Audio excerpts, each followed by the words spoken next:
Folks, we're experiencing some moderate Godzilla-related turbulence at this time, so I'm gonna go ahead and ask you to put your seatbelts back on. Well, here we are, kids. The long-awaited sequel to Oppenheimer is finally here. For those who were complaining about not seeing what happened when the bomb was dropped, now you get to see it firsthand. Finally! You know, it seems like Godzilla is everywhere at the moment, especially with the Monarch series that's on Apple TV now, and with Godzilla Minus One, which is what we're going to talk about today. Do you like citywide destruction?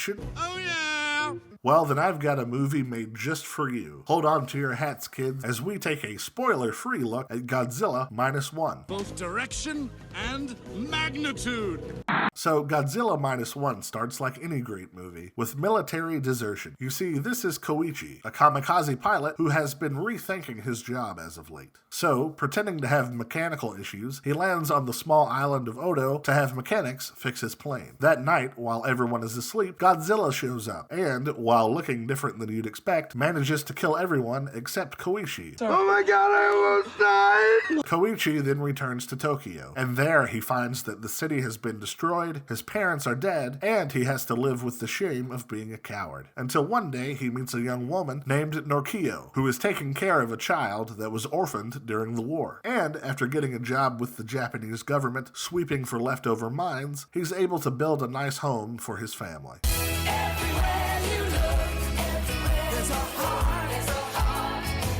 But as time has passed, Godzilla has gotten bigger. And Leon's getting larger. And has destroyed a Japanese battleship. So the Japanese government uses the Minesweeper crew as a distraction to stall for time until the larger boats can get there to stop him. But all of their efforts prove fruitless as Godzilla makes landfall and obliterates the city of Ginza, killing 30,000 people. And as Godzilla sets his sights on Tokyo and the people of Japan struggle to find a solution, the movie we get is actually pretty good.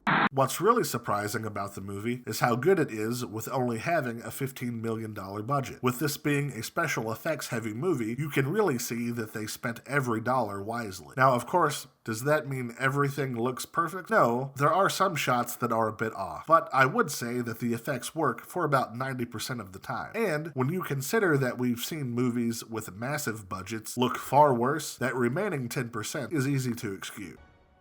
Also, this movie is going to really appeal to a Godzilla purist because essentially they've made an old-time Godzilla movie. A lot of this film harkens back to the 1950s Godzilla movies, which is a lot of fun to watch. The movie also makes some unique changes with Godzilla, in particular with his atomic breath. I'm not going to ruin it for you, I want you to see what it is organically, but I thought it was a neat reimagining of Godzilla's ultimate weapon. Of course, it's not a perfect movie, narratively, especially in the first act, and it really takes about 30 minutes for the movie to really hit its stride. Also, if the movie was a tight 90 minutes, I think it would have made it much better. It's 2 hours long, and I really don't think it needs to be. Also, you should know that when it comes to the design of Godzilla, it's pretty faithful to the old Godzilla movies, and that means he can move pretty stiff at times, kind of like this.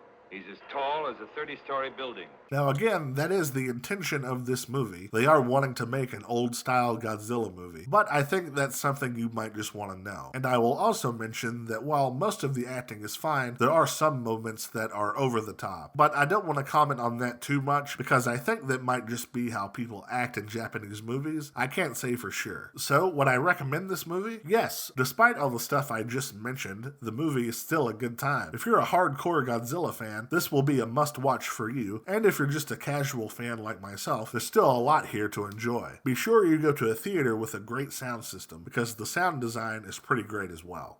Well, that's it, kids. Have you seen Godzilla Minus One? What did you think about it? Leave a comment below and let me know. As always, thanks so much for being here, and I'll see you next time.